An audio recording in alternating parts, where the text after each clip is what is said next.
Cycle चलाने से,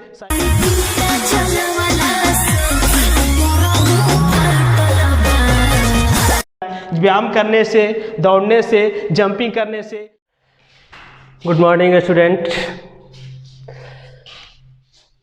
उम्मीद है आप लोग अच्छे से होंगे।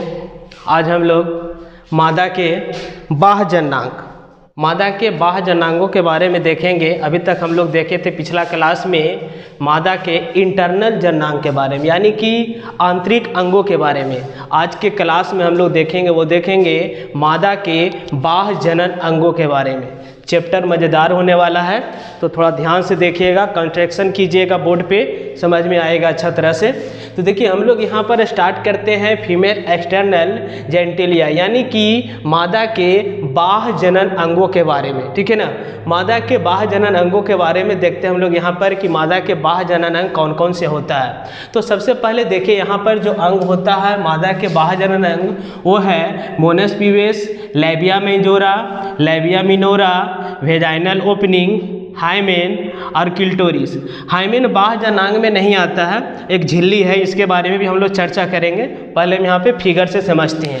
ये देखिए फीमेल्स के बाह्य जननांग का फिगर है, एक्सटर्नल, आंतरिक नहीं, ये बाह्य अंग के बारे में हम लोग यहाँ पर चर्चा कर रहे हैं। जो देखिए यहाँ पे सबसे पहले ऊपर वाले पार्ट, ये वाला पार्ट है जो यहाँ पर, ये वाला पार्ट, इसको क्या बोला जाता है, इसको बोला जाता है मोनस प्यूबिस, ठीक है ना, इसको मोनस प्यूबिस बोला जाता है। और इसके ठीक इसी मोनस प्यूबिस, ये जो स्किन, यहाँ पर जो स्किन होता है, त्वचा, वो बहुत ज़्यादा कोमल होता है। और इसी त्वचा के पास क्या होता है, बाल युक्त त्वचा कह सकते हैं, यानी कि हेयर युक्त त्वचा, यहाँ पे बाल जैसा होता है, और उसको हम लोग क्या बोलते हैं, प्यूबिक हेयर। यानी कि जो मोनस प्यूबिस है उसके ऊपर क्या रहता है, तो हेयर यानी कि बाल रहता है, और उस पार्ट को क्या बोलते हैं, प्यूबिक्स हेयर हम लोग बोलते हैं। आगे क्या है, तो आगे उसके ठीक नीचे क्या देखिएगा, तो उसके ठीक नीचे इस तरह से स्ट्रक्चर रहेगा। ये जो देख रहे हैं इस तरह से गोल एक स्ट्रक्चर होगा, जिसको हम लोग क्या बोलते हैं, तो क्लिटोरिस इसको बोलते हैं, ठीक है ना।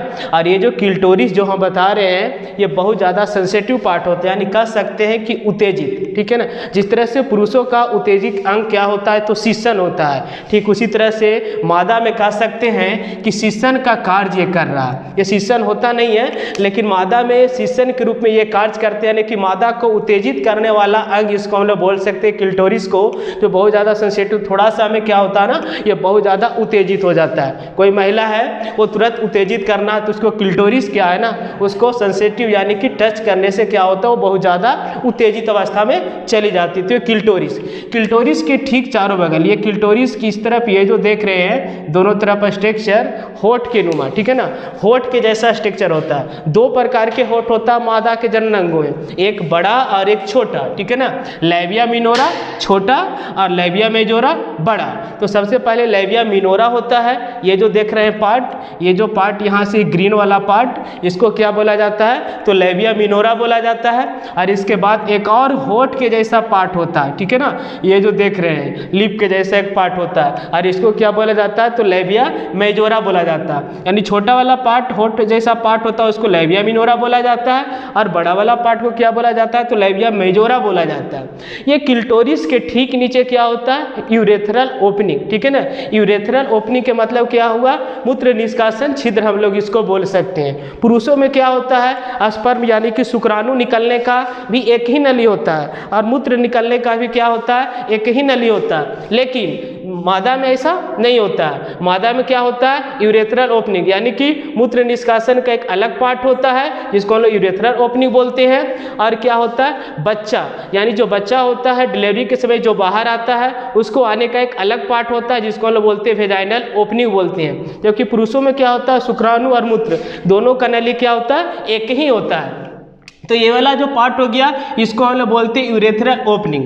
ठीक इसको नीचे ये वाला जो पार्ट है, ये इंपॉर्टेंट पार्ट, इसको हम लोग क्या बोलते हैं, वेजाइनल ओपनिंग बोलते हैं। वेजाइनल ओपनिंग के मतलब जो वेजाइना होता है, जो पिछले क्लास में बताए थे, जहाँ स्पर्म को छोड़ा जाता है, उसके बाहर वाले नली, यानी कि जो बाहर की ओपनिंग नली है, इसको हम लोग वेजाइनल ओपनिंग बोलते हैं। और डिलीवरी के समय बच्चा जो होता है वो इसी नली से क्या होता है कि बाहर होता है। और इंटरकोर्स जो होता है वो भी कहाँ कहाँ होता है, इसी वेजाइनल ओपनिंग में क्या होता है, इंटरकोर्स होता है। इस इंटरकोर्स जो होता है वो इसी वेजाइनल नली में यानी कि वेजाइनल ओपनिंग में होता है।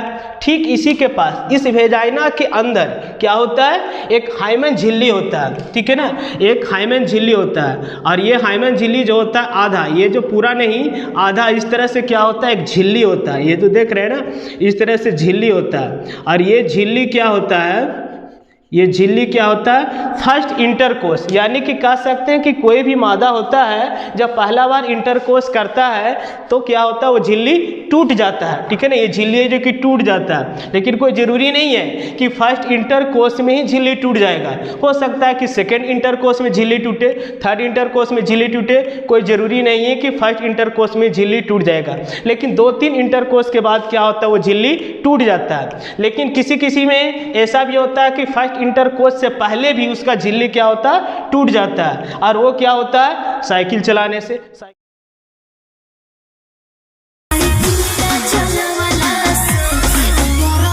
व्यायाम करने से, दौड़ने से, जंपिंग करने से या और भी किसी कारण से क्या होता है, नहीं झिल्ली टूट जाता है। आजकल कितने लोग ये सोचते हैं कि अगर किसी महिला है या मादा है, शादी के बाद क्या हुआ, ब्लड नहीं आया, तो सीधे सोच लेता है कि फर्स्ट इंटरकोर्स कर चुका है। लेकिन ये कोई ज़रूरी नहीं है कि वो फर्स्ट इंटरकोर्स कर चुका है, ज़रूरी नहीं है, हो सकता है उसका झिल्ली जो है वो फर्स्ट इंटरकोर्स से पहले साइकिल चलाने से टूट गया हो, या व्यायाम करने से टूट गया हो, या कूदने या दौड़ने से टूट गया हो। तो ये कितना लोग ये सोच लेता है कि अगर इसका झिल्ली है तो कुंवारी है, अगर झिल्ली नहीं है तो कुंवारी नहीं है। ऐसा नहीं है, ऐसा सोचने जरूरी नहीं है, क्योंकि अभी हम बता चुके हैं, पहले ही बता चुके हैं, कोई ज़रूरी नहीं है कि फर्स्ट इंटरकोर्स करेगा तभी उसका झिल्ली टूटेगा। हो सकता है उसका झिल्ली साइकिल चलाने से, व्यायाम से, दौड़ने से या और किसी कारण से पहले ही टूट गया।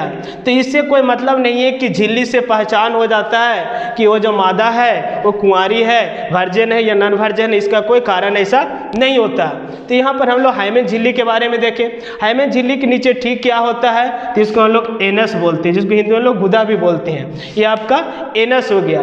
तो यहाँ पर हम लोग फीमेल एक्सटर्नल जेंटिलिया के बारे में देखें कि कौन कौन से पार्ट होता है। याद रखिएगा, ये मादा के बाह्य जननांग वाले पार्ट है, यानी कि बाहरी पार्ट है, एक्सटर्नल, इंटरनल पार्ट नहीं है। जितना भी पार्ट देख रहे हैं यहाँ पे, mons pubis, clitoris, urethral opening, vaginal opening, anus हो गया, लैबिया मिनोरा हो गया, प्यूबिक हेयर्स हो गया, लैबिया मेजोरा हो गया, ये सब एक्सटर्नल है, बाहर से हम लोग देख सकते हैं, ठीक है ना, इंटरनल नहीं है, ये सब एक्सटर्नल पार्ट है। जैसा कि यहाँ पर लिख भी दिए, यहाँ पर थोड़ा सा चर्चा हाइमेन के बारे में करना था।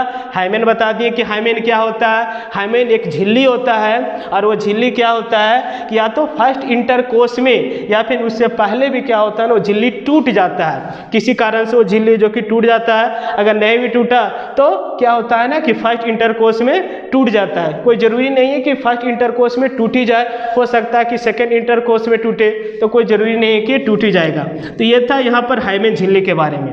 वीडियो अगर पसंद आया या अगर अच्छा लगा तो वीडियो शेयर करें और चैनल सब्सक्राइब करना नहीं भूलें।